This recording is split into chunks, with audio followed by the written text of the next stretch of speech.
They say your life flashes before your eyes when you're about to die. Mine didn't. It froze.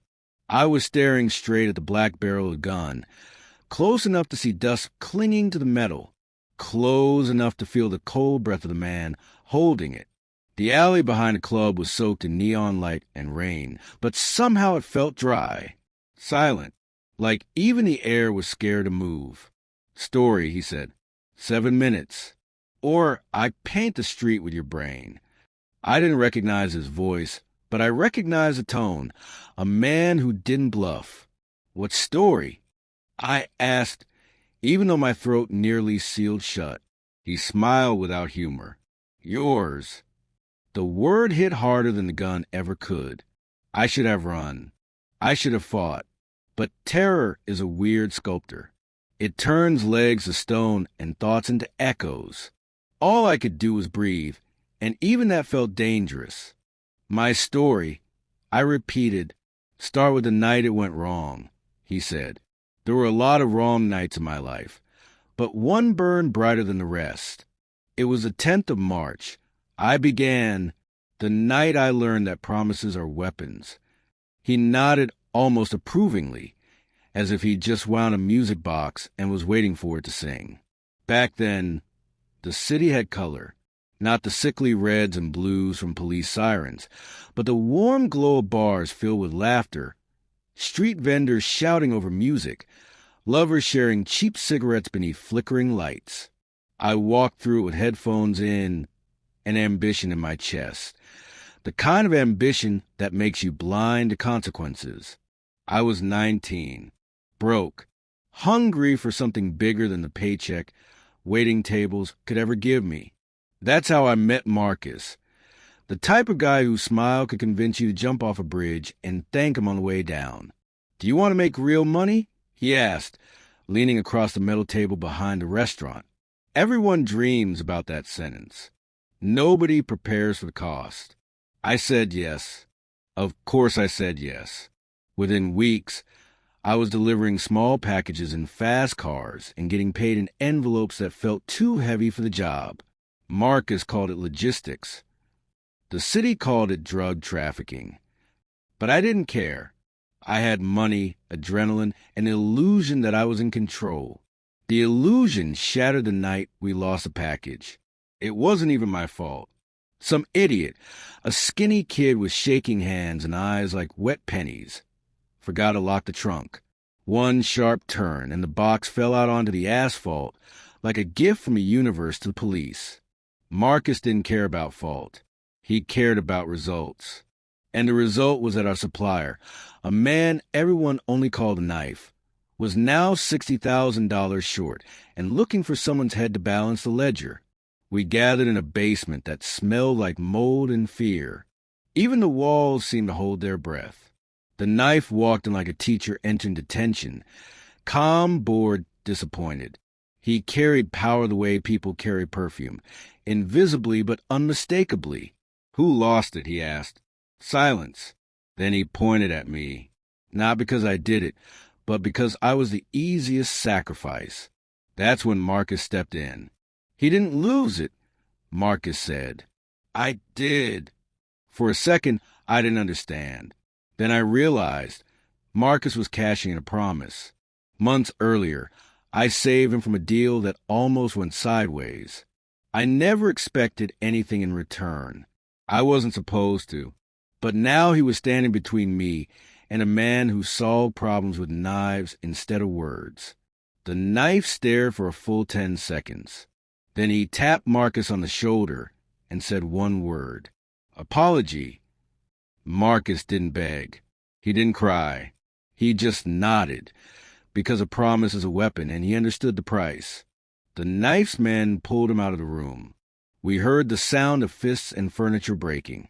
We heard screams that didn't sound human. Then there was silence. When they opened the door again, Marcus was alive. Barely, but the message was clear.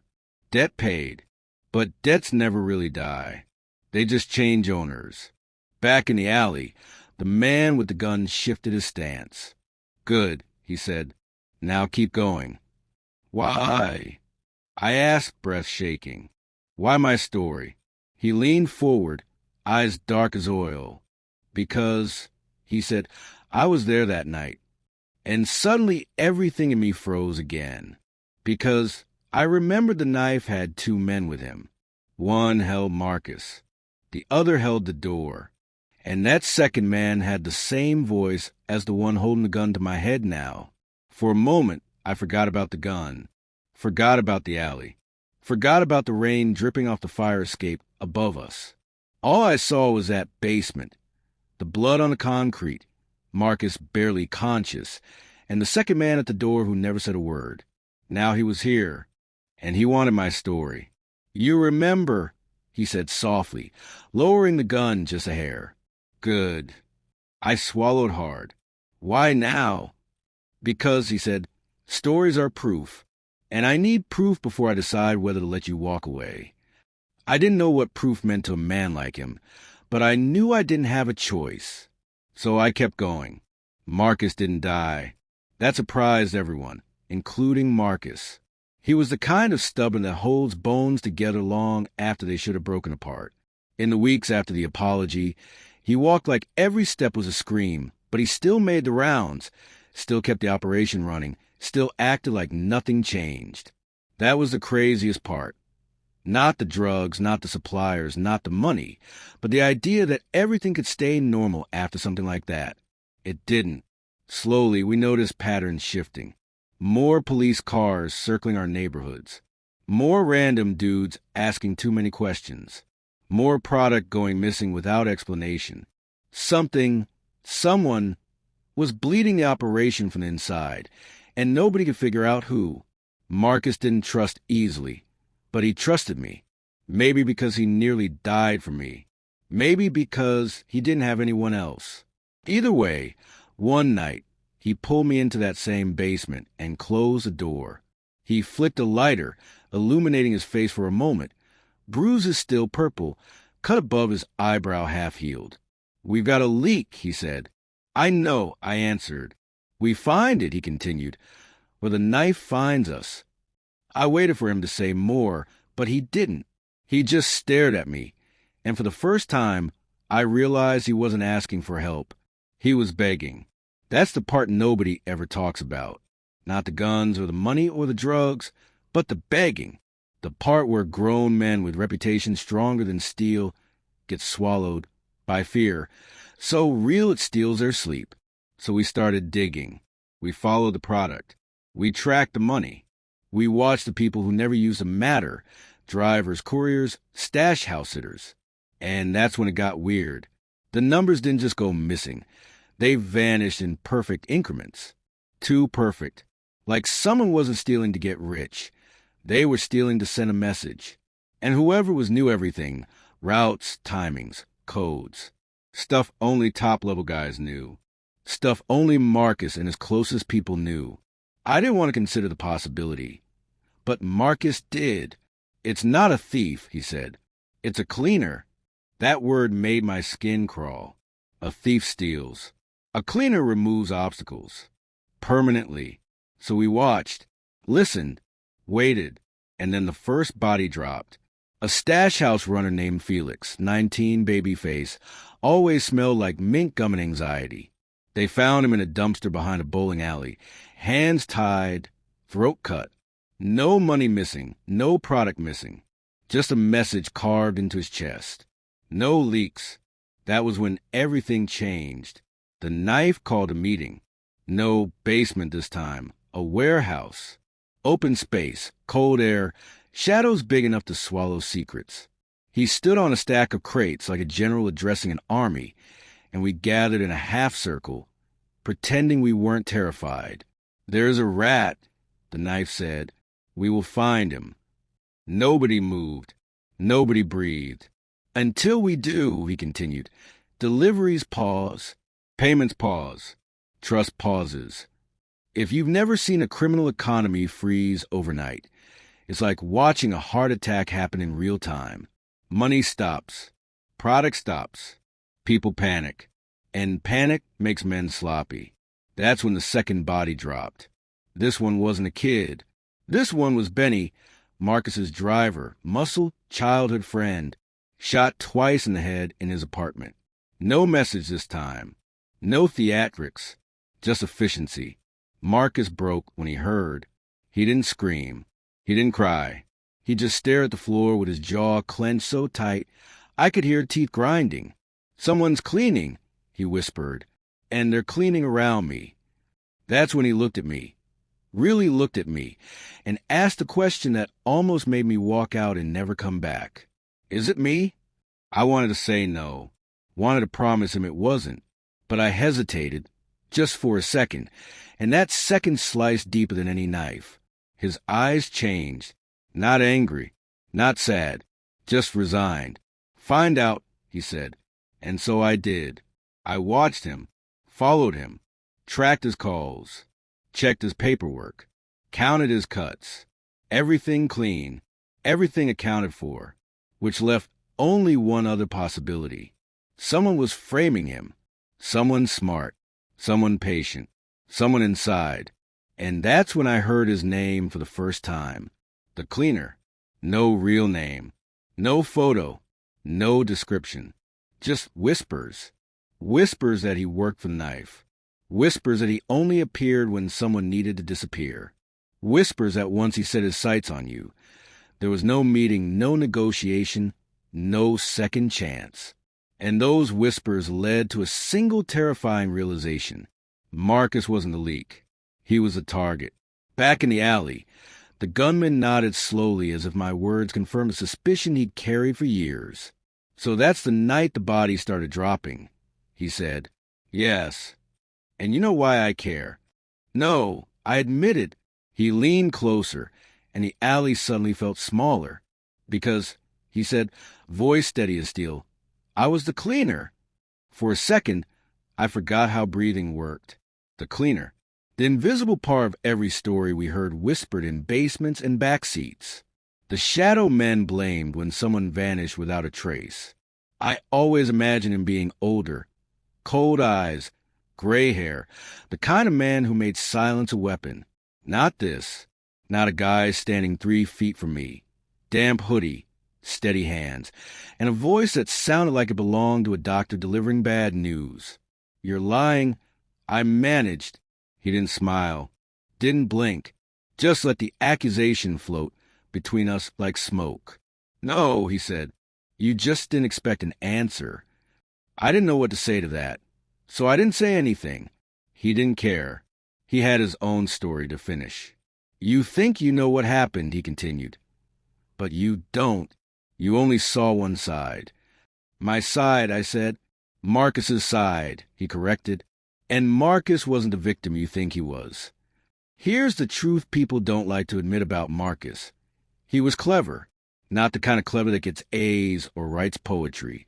The kind that builds empires out of broken rules and unspoken deals. But he had one weakness. He didn't know when to stop winning. While we were investigating drivers and couriers, Marcus was meeting with someone else. Someone nobody ever expected. That's the part one didn't learn until much later. But the cleaner knew it long before I did. He went behind the knife's back, the cleaner said, met with the Colombians, promised him a north side route in exchange for 200 a kilo less. That number hit like a punch.